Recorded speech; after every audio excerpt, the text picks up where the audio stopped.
د سعودي عرب ولی عهد محمد بن سلمان د پاکستان د دورې په موقع د وزیر اعظم عمران خان لخوا سعودي عرب کې مشته پاکستانو ته پیښو ستونزو د حل په جواب کې د محمد بن سلمان دا جواب چې دیبا د پاکستانو مسلې حل کوي او دا چې دیبا په خپل راتلونکي وخت کې د ټولو پاکستانو سفیري حوصله افزا او هغه پښتنو د پاره کم چې په سعودي عرب کې د مزدورۍ د پاره مشته دي د خوشحالۍ زیری دی. په سعودي عرب کې مشته پاکستاني او خصوصي توګه پښتانه د کم مشکلاتو سره مخ دي. د تازه متی الله او احمد سعید وینا ده ما اغار سره لکه قرارداد وکړو لاړم سعودي عرب ته. په سعودي عرب کې الته یو کپیلو د فالح جمان نو هغه زموږ بیا کېږو له تنخواګان نه راکولې یو نیم کال بیا ما دغه سره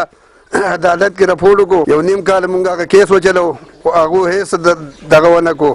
هغه کیس مونږ وګټو عدالت لکه بیا پاګه څغوردار نه کو په جیل باندې بیا رالم کراچي د نوم سره ټیکټ پیسې نه وي ال دې مونږه 35000 ریال زما د دغه کپیل سره باندې دي لکه مونږ لس کسانو د لس کسو تقریبا 1,25,000 ریال چې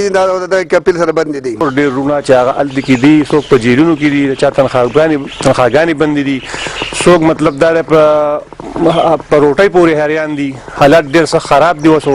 ډېر خلک راغلي چونکې زه هم په سعودي عرب کې پاتې شوی یم په وجه کې لږ زور د خلکو نه ګوتې لګوي تنخواګانې نه ورکوي داسې یو لس اتو کال تنخواګانې زما هم پاتې دي. نو د خیبر نیوز والا ډېره مهرباني شکریا چې دوی راله او د ملګرو مشرانو د غم او د دغه